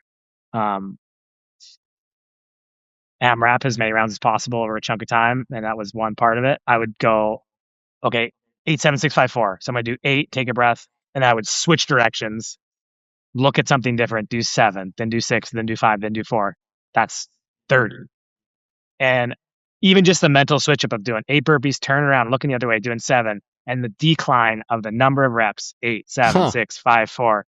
Boom, 30's done. Okay, you got 30 pull-ups, 8, 7, 6, 5, 4. Okay, you got 30 push-ups. Maybe do something a little higher, but like you got 30 goblet squats, kettlebell swings, whatever, 8, 7, 6, 5, 4. Or you got like all these kind of little breakdowns. Yeah. I would always do that, and it would just like, you're not doing 30 burpees, you're doing 8. Are you too tired to do 8? No, I'll do 8. Oh, then once you do 8, 7. That's one lesson you just did. Okay, I'll do 6. Okay. Shoot, I haven't done this thing. And you just sort of, even on a micro scale, a 20-minute workout, it just blows by, and all of a sudden you're on the other side of it. Dude, that's great. I like that. The problem with me with doing that is I don't know if I could figure out the numbers. You know, you just did 8, 7, 6, 5, 4 really quick. I'd be like, okay, Chat GPT, can you help me figure out how to break this down? I don't know. Math in my head is just not it. But so. Well, you just have to do it before the oxygen deprivation starts chugging along. That's exactly right. I've also done it where I've lost count completely, and I remember we used to do a big long Friday workout, and then we'd go get beers with a bunch of the crew, and oh man, it was 6 rounds of 10 of something, the way you could break it down. Or 10 rounds of 6, you could do it a couple different ways. And I ended up doing like 10 of 10. And I was just like the last one. I'm like, I'm halfway done. Everyone was done and drinking beer. And so I've lost count. I've over planned myself out of that game too. So you can't overcomplicate it too much once you start not getting any oxygen to the brain. Dude, when I'm doing box step ups and I'm like, just like a weighted pack on, it's just like, it's just sucks because it's just long, boring kind of doing it. But I'll be doing those, and it was just like I'll lose count. I'll like try so hard to remember, and then all of a sudden my brain wanders a little bit, and I'm like, Oh yeah. and I'm like, where was I? Where was I at there? It's kind of funny. I I'll wanted put to. like, oh sorry, No, go one ahead. last thing. I'll put like little 1/4 pound plates. Like we'll have a piece of tape, and I'll do like 5 plates, and then if I was doing box steps or something, I would do like 10 box steps, and then I would push that plate to the other side of the tape, and I would push, and I would like measure 5, and then I would put them back, and then I'd be like, okay, I did 5 rounds, then 5 down, 10 at least. That's 10. That's 100. Okay, and like just always try to, or the Yeah. chalkboard with the line of chalk, and then you just swipe your finger every time, and then you count the swipes. Or yeah, same thing you're doing with the snacks. Is just there's lots of different ways that you can Yeah, I keep guess I track of things. gotta take this the snack mentality. I gotta move that to other aspects because I could definitely use that in other places. And switch directions too. You just have the same view, and you're just staring at this little wall. Then just like Yeah. be like, I'm gonna do 25, and then just get on the other side of the box and face the other way. All right. I like it. I like it. You know, you have more to offer than anybody had said. You know that, Adam? Thanks, buddy. I'm here for you, man. Life. I can be a life coach. Yeah, I think you could be if you start selling your life coaching courses. I'll make sure I'll be your first. You know, I'll Okay. sign up. Don't hold your breath. One thing that was, you know, you were talking about earlier, and I think this would be interesting to hear. You were talking about the places that you go and some of the places in the mountains being wild weather, all these things. Is there one story you can remember where just like weather was just absolutely nasty and you were kind of afraid, or just like, what is there something that you can remember that you didn't know if you were gonna pull through it? I have a few stories. I think I'll just tell one because it'll be interesting to folks because they might know a couple of the characters in it, just as a Mhm. more interesting, launch point. Short answer is yeah, it probably happens every couple of years. Specifically, I remember this one time I was hunting Kodiak Island. I drew a mountain goat tag with a good friend, Cole Kramer. Awesome guy, unbelievable guide and outfitter. He lives on Kodiak. He's a brown bear guide. Also does a lot of goat hunts, sheep hunts, black-tailed deer hunts. And he's probably top 2 or 3 funniest guys to hunt with. And I drew that tag in 2014, I believe. And SITKA did a film on it. It was called Beyond the Layers of Cole Kramer. So it's going to date him. He had no gray hairs at the time either. And it was a guy named Jeff Sposito drew a goat tag with Cole, and I drew it as well. And he was like, okay, I'm going to put Jeff, a little bit about Jeff. He was at SITKA for a long time. And then he went on to work on Stone Glacier, ended up being part of the ownership team there, took Stone Glacier to a pretty awesome peak. And then he got out of it.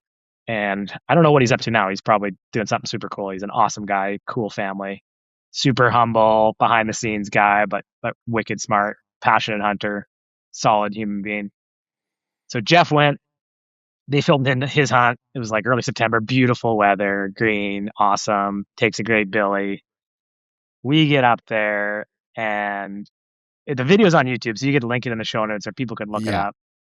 And I'm hunting. We got a couple camera guys, and it's the eye of the storm is closing around us as we're stalking this billy. We are stalking him, and the footage it's crazy because we're in painter's whites, which is sometimes people will see people mountain goat hunting in white suits. You know, it's not really a snow camo thing. It's more you're kind of mimicking a goat. Mountain goats can kind of be curious, or they can be tolerant of people traveling through the alpine and just thinking that, oh, yeah, they're just another goat, or just sort of let you do your thing more than other animals, like definitely more than the sheep, probably. Um, anyways, we're stalking this goat. We're in painter's whites, and it looks like is it Inception, at the end of Inception, that movie where they're in like all whites and they're storming the castle, and it's like we just look like stormtroopers, like we're coming in, Yeah. it's snowing, we're sneaking around, and I remember I'm like, I can't see anything because it's just sideways, and I'm like, dude, whenever you're hunting with someone who's as good of a guy as Cole and experienced, it's like I always think like one guy's kind of deciding, like making the decisions, and the other guy's like following. I think like Mhm. a lot of times, like sometimes bow hunting is very calculated and methodical and you discuss. And then sometimes like in a moment like this and other moments that I've been in, it's like you have to decide. And the best hunters are the hunters that just decide decisively and go with their gut. Your gut's probably right 80% of the time. The time that you make mistakes is like you kind of talk yourself out of it or you hesitate and the moment like the window of opportunity close. And so that's just how I grew up hunting, like with my brother and dad. And basically, like if you and I are hunting together and you have the bow, especially like in this situation, he knows mountain goats super well. It's like his backyard. It's like, dude, you're making the decisions. Like I fully trust you. We don't have time to deliberate on should we go hide behind this rock. It's like just send it, dude. And so, it just takes that kind of like, because when you're partner hunting, you're like, oh, what do you think? Like, should Yeah. we go here? You don't want to just sort of make the decision. Yep. And usually it's better if someone just, as long as you have sort of equal experience, like just make the decision, dude, and let's go. Yep. And the cookie will crumble however it crumbles. So that's just sort of how we grew up. And, the person just leading the stock, the non-hunter, they're just leading stuff. They're ranging. They're giving you ranges, like come follow me. And then the hunters just focus on their equipment. Is my sight like set on where I want it to be set? Do I have an arrow? Do I have my release? Okay, like maybe they're practice drawing. They're just not thinking about the animal. They're just thinking about like the execution of the archery shot.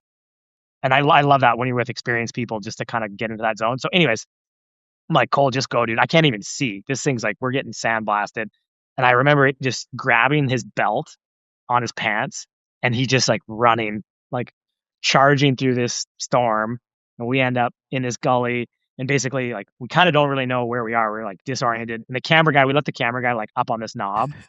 And of course, he's like sitting there just like 7,200 or like maybe at a 100 to 400, like, he's perfectly got, and he had no idea we were there. That's like the coolest part about that is he's following the goat coming out of this gully and walking Yeah. from left to right.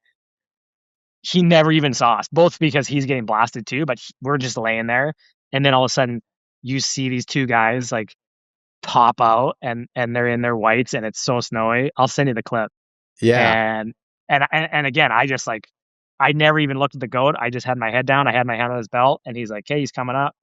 And I just remember like drawing my bow and I had my hood of my painter's white covering one eye and this snow is just sandblasting and Cole's just like, I think it was 31 or 32.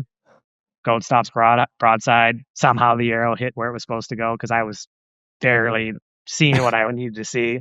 Goat runs off, disappears on the edge of this ravine. We're like, oh, awesome. Okay, look good. Shot look good. Okay, awesome. And then it's like the storm was just closing around us. And we basically look at each other, haul ass over there, don't even get our packs because we were like, we want to see where that goat is before the visibility just goes to nothing.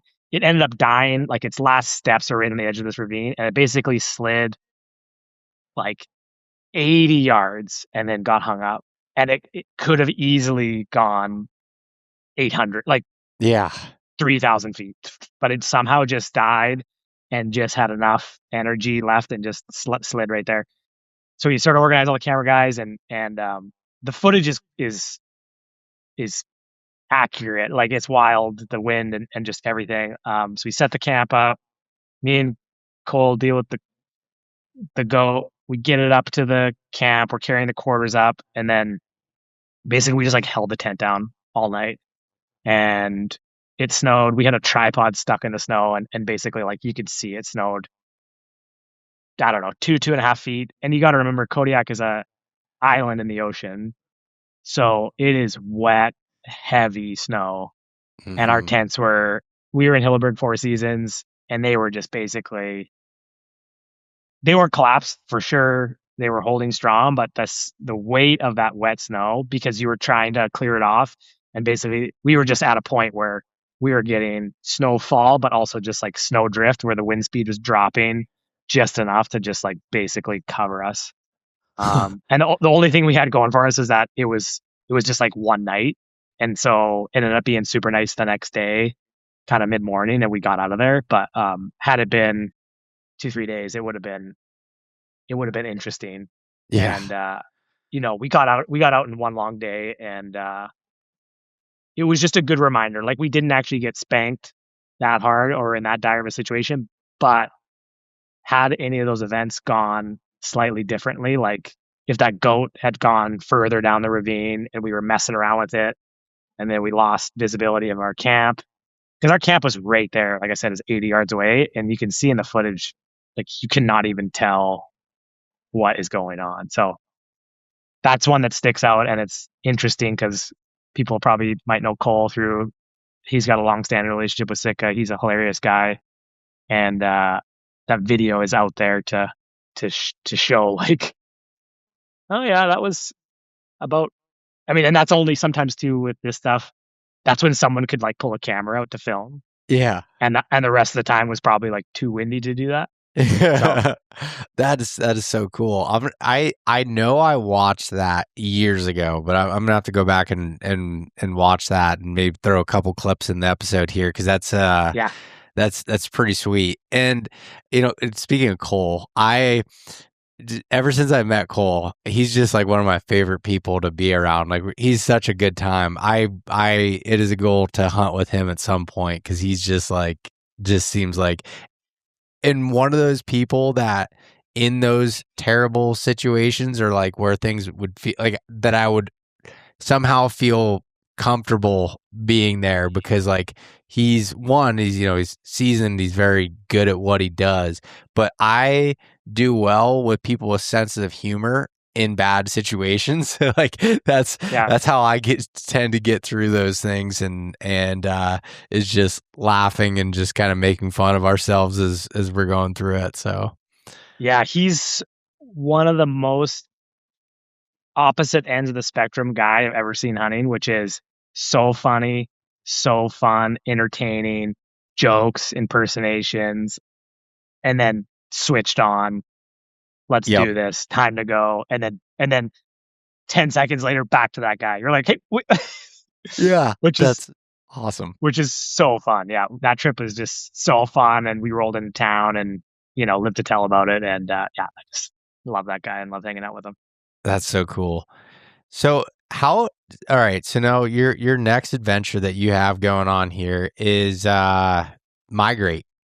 So you reached out to me, I don't know, I guess it was a couple months ago now, or maybe somewhere on there, and said you had, you were coming out with something, little product, and you're asking me some questions and going through it, and I was so pumped I didn't know what to expect, to be honest, as far as a company, and I didn't know if it was going to be something specifically for mountain hunting, and some of it is, but it's I guess just talk about Migrate a little bit and where that came from, because I've got the bow holder in my truck right now that is awesome. I use it. My bow's in there when I'm going to shoot somewhere. I'm really looking forward to it on hunts this fall, because I'm always and I told you I was like looking for because there wasn't any good options out there. I was trying to look at things on Amazon that were going to work, but they weren't really, and they just didn't look good. And I don't know. My bow is always either thrown on the back seat of my truck, and then I'm worried about things getting stacked on top of it. And then, or I've got this big heavy bow case that takes up a ton of room. And so that was cool. And I've also got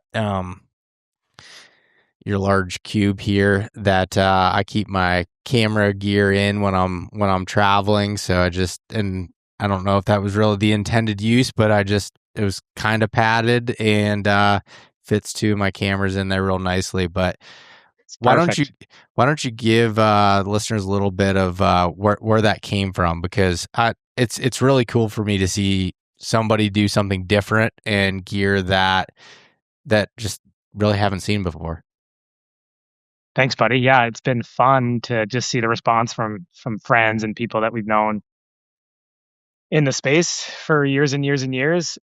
Migrate is basically where traveling and bow hunting overlap.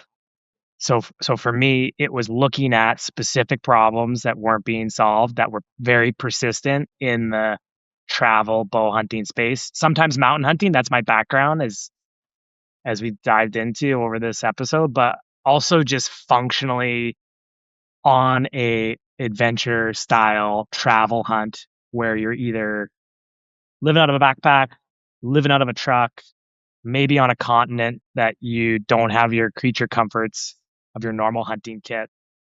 And we basically, it started really organically. Just my main hunting partner in Bozeman, I got him into archery, and this particular guy his name's Luke, and he just is so dialed on product. He's a product developer. He works with a bunch of brands that people would all know the stuff, and probably has had his hands on products that people listening use.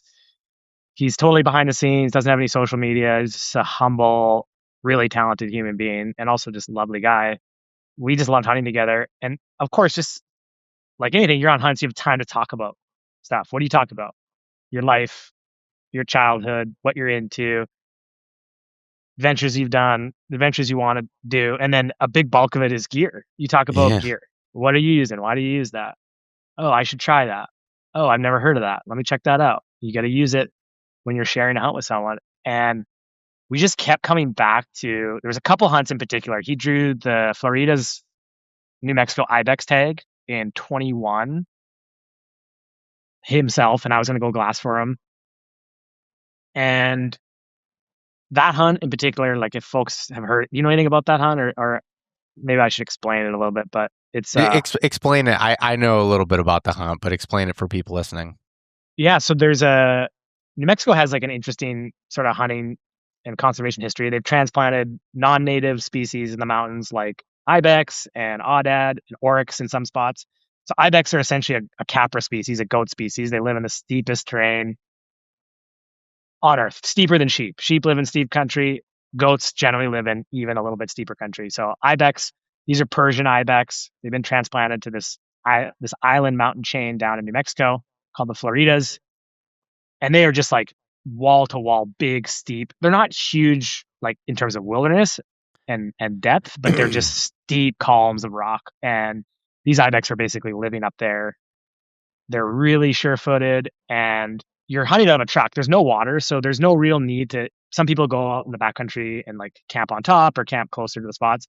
If you're willing to hike, our experience was like there's no real advantage in January when we had the archery tag to stay out there, because if you're willing to hike an hour or two, you can be kind of where you need to be at first light anyways. And the days are pretty short. I think it's like sunrise was maybe 7 a.m. Sunset was maybe 6:30. So either way, if you come back to a camper or a wall tent, you can have a good rest, eat some tacos from the gas station, and then go hit it again in the morning. And basically, you fly in, you rent a Tacoma from Hertz. It's got bald tires. You throw all your stuff in. You got your hard case. And basically, you just end up piling gear on. Just like every bow hunter that's listening to this, you just pile gear on the back seat, on the back seat, on the back seat. Luke was putting his bow in a bow case, taking the stabilizers off every single time. And we might move spots 2-3 times a day, or once we got it figured out, we were sort of honing on these zones. But I said, man, why doesn't anyone make like an organizational system for your truck to hold your bow, to maybe manage your accessories if you're shooting a big long stabilizer or a sidebar, that you could have them easily able to set up? He said, I'll make something. I'll go next time I'm working with the factories that I work with in overseas in Vietnam, and some of the best cut and sew facilities around that were making products for companies like Mystery Ranch Backpacks and Sims and these outdoor gear brands. He said, I'll just make two, make one for you, one for me. We'll run them in our trucks. We'll have that problem solved. We'll forget about it. So we did that. We had them in. They were working awesome. More people saw them. They were asking about them. And meanwhile, Luke was coming on hunts with me, tagging along on mountain hunts. And I would always carry, because my dad did, a chunk of foam for a target. And he had a guy making them for him, but we would shoot them and they would sort of run out, or we would lose them on a pack out because they would pop off. And basically the whole idea that you want to shoot your bow almost every day if you can on these hunts. You're flying into these remote places. There's no archery shop. You're 2-3 days of walking. You're your time off or tons of money if you're on a guided hunt or a once in a lifetime sheep tag. And all that's separating you from a bow that's totally dialed and a bow that's totally not is bashing it on a rock, falling on your back on a shale slide, getting your string caught on a limb and having it pop off the cam, and then having to do kind of a repair. But then when you're in the alpine sheep hunting, there's nowhere to shoot your bow. It's just rock. And so we would have this little foam target. You could dig out a spot maybe in some dirt and make something, but we'd have a little foam target. We'd hang it from a piece of parachute cord on 2 trekking poles. And then the physics of the swing allows it to soak up the additional energy of the arrow and not have the arrow pass through. And so you could shoot your bow every single day. You could just shoot 1 or 2 arrows, 20, 30, 40 yards. Make sure your bow is on. Also, like you go on these 10 to 14 day hunts, you haven't shot your bow in 10 or 14 days. And now you're going to make the shot of a lifetime on a sheep at 78 yards, quartering away in the wind. Maybe. I mean, it'd be nice to think that, but it's also nicer to think, hey, I shot my bow this morning. Yeah. Everything was on. And that doubt and that creeps in when people miss animals, and I've done it, and you come back and you shoot your bow and it's off.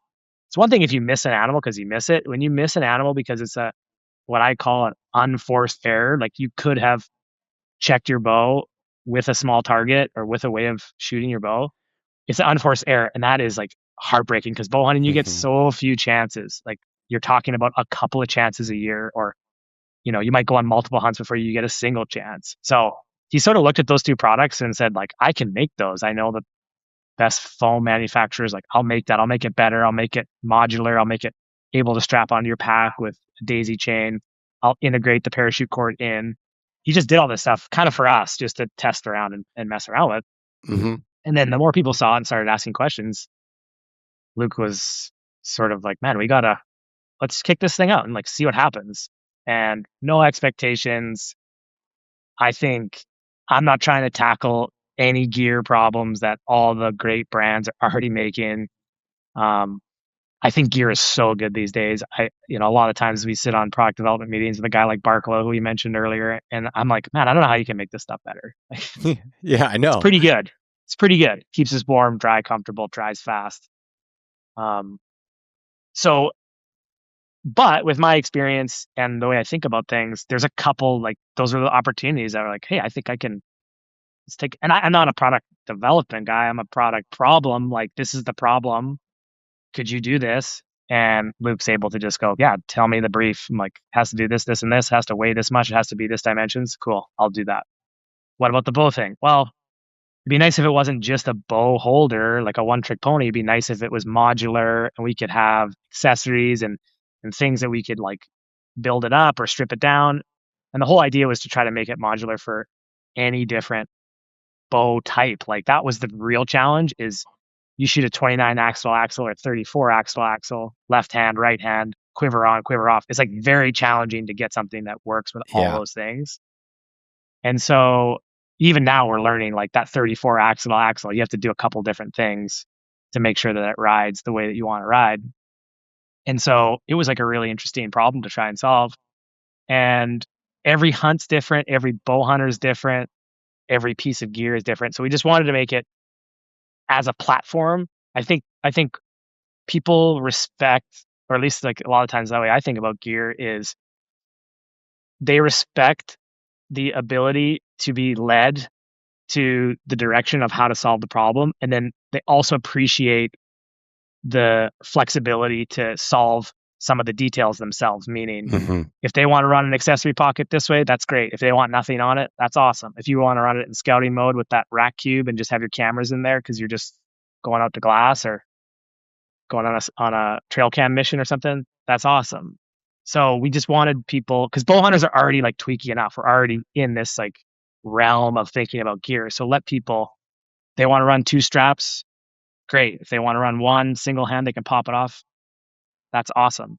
And so that's the nuts and bolts of it. And then the name Migrate was just felt like the right name because it's all around travel and bow hunting. The animals that we hunt migrate, but also like it's kind of a play on on the concept that as hunters, we're migrating, right? We're migrating all the time, whether that's out the back 40 to go to your spot, or you're going from east to west to do an elk hunt, or you're doing what I'm doing and just going southern BC to northern BC.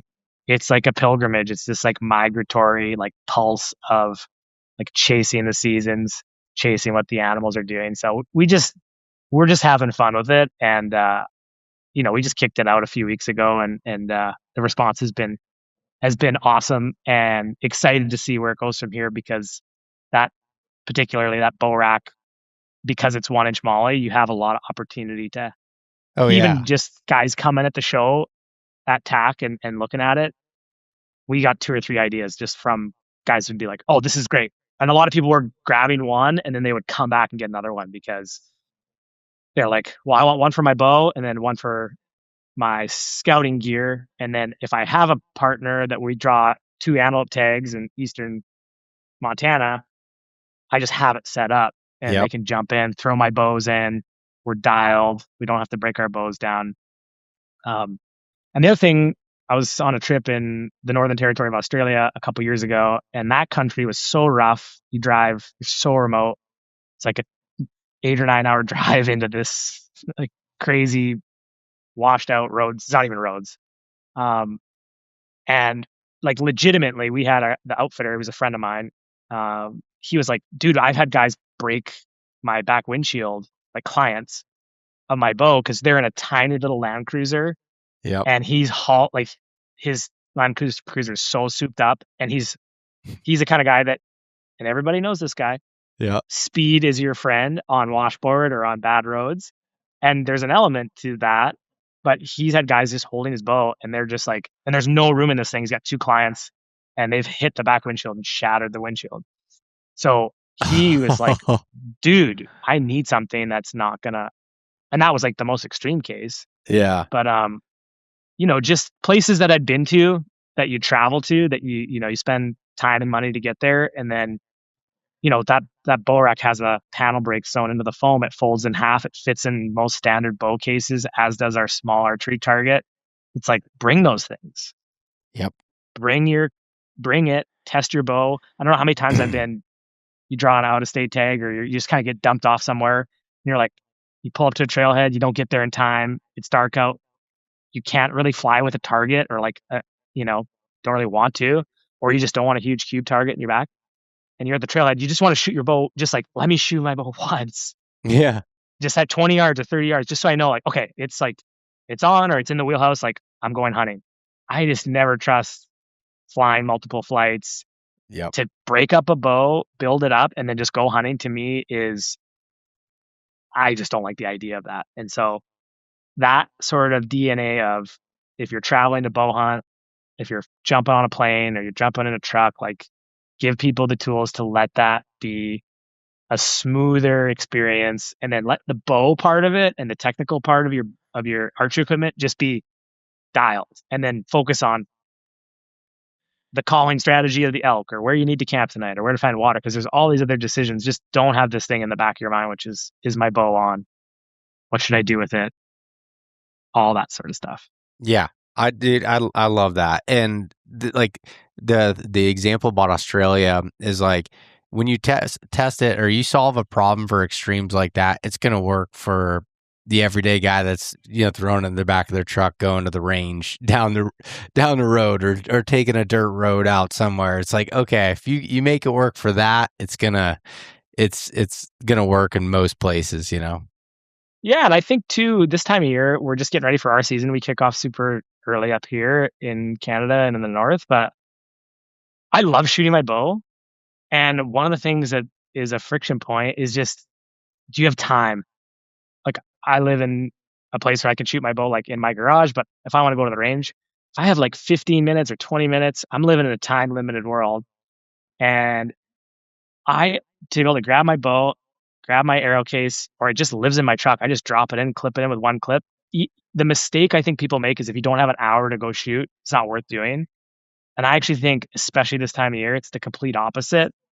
It's more just shoot 5 arrows or 10 arrows or 15 arrows. You shot all winter or spring, your bow's on. You don't actually need to just pound arrows into a target. Just go shoot 15 arrows. Go shoot. Yeah. If you have time for 1 arrow, cold bore 67 broadside deer target, like that's actually great too, because that's what hunting's going to be like. But I always found like, okay, am I going to put it on my back seat? What if I stop and get gas on the way home or pick up some food and my bow's in there, like banging around? I got groceries on top of it, or I got my hard case in the back. I got to take my stabilizers off. I just talked myself out of like the quick 10 minutes that I had. Throw that in, strap it, go shoot. And like shooting your bow is fun. So like try to make it easily accessible. And even just having that thing over the last 5 years has just made me shoot my bow like just a tiny bit more. Yeah, dude, that's so on point. With nobody has a lot of time, so it's like how to make it so those activities go as easily as possible. It's like even you would think like even now with with my career being around, being outside and hunting essentially across the board, but like now even just being so busy with business and everything else, to go out and do the scouting and the things that I need to do, trying to find the time to do it. And I've found that for myself, the best way to do that is like get all my gear, ready, the night before, and I've got my, everything that needs to be in my truck. It's there, keep my binos, keep a spot and scope, keep everything like in its place. And when you have that stuff organized and easily, it gets rid of that friction so that you can do those things much easier. Well, oh, there you are.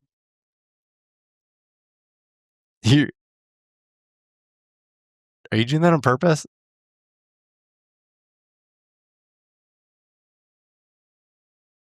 Hey, can you hear me? Yeah, our Canadian internet's throttling or something. Sorry, dude. Oh, you're good. Run it back. Cut 156. No, I was just rambling on there, but yeah, I was just rambling on, but speaking of that, I have taken a ton of your time here and more than I said that I would, and I do apologize for that. But this was it's great, man. This was a really good conversation, and for people that are listening here, tell where they can find out more about Migrate, and then also following along with you and your adventures, because I highly recommend everyone to do that. Thanks, buddy. Yeah. Migrate-gear.com is our website. Our Instagram is migrate_gear. We're just getting it started. You can find out what we're up to over there. And then my Instagram handle, it's probably where I'm most active, is Fossman8, the number 8. That's what the kids called me in my lacrosse days. So that's what it was. And probably the groups that I work with, the SITKA, Matthews, Yeti, all those groups that are great, as well as the conservation organizations like Wild Sheep Foundation, my local chapter of Sheep Foundation, which is Wild Sheep Society of BC. Probably putting some work out there that we've had our hands on if you keep your eyes open. I feel like I should spring something on you. I feel like we should like give something away or something at the end of this podcast and like make people like you want to give something away? Yeah, why don't we do like if you say first person to, I don't know if you've ever done this stuff. I think it's funny sometimes on podcasts where it's like first person to comment the code word when you post this thing, we'll send them like one of the 6-pack arrow cases or something like that. Yeah. I like that. Should we do it? Yeah, let's do it. All right, let's do code word Migrate. Okay, there we go. It's easy enough. I like it.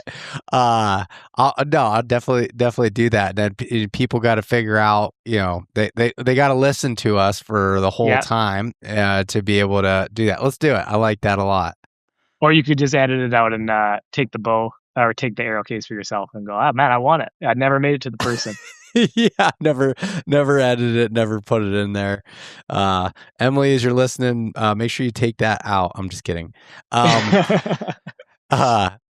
Emily's who edits the podcast and makes everything look good when it comes together. So hi, Emily, make us look better looking, younger, and smarter. If you can. If you can. AI maybe, I don't know. Lots of heavy AI. This is super fun, man. It's like this is the best, right? I mean, yeah. At what point are you and I just carving up the time to talk for 2 hours before our hunting season kicks off, right? You're just so it's Yeah, I'm glad that's why I love doing this. And people ask all the time, do you get, after 500 and some episodes, are you sick of doing this? And I'm like, absolutely not. I love it. Get to talk to cool people, and gives a reason to, you shouldn't have to need a reason, but we're all so busy. It's hard to just sit on the phone and chat. So I appreciate it, man. And, I appreciate everything you're doing, not just from Migrate, but everything else in the voice, and then also through the camera lens that you are for hunting in the future of it there. So greatly appreciate that. Thanks, buddy. Yeah. Right back at you. Keep up the great work. For everyone listening, I'll put all the links to everything in the show notes that Adam was talking about here, and I appreciate everyone listening. We will talk to you next week. Hey guys, thanks so much for listening. If you enjoyed this conversation, share it with your buddies. Leave us a rating, a review, and subscribe. If you want to check out more content like this, there's plenty in the links below. We truly appreciate having you guys along with us.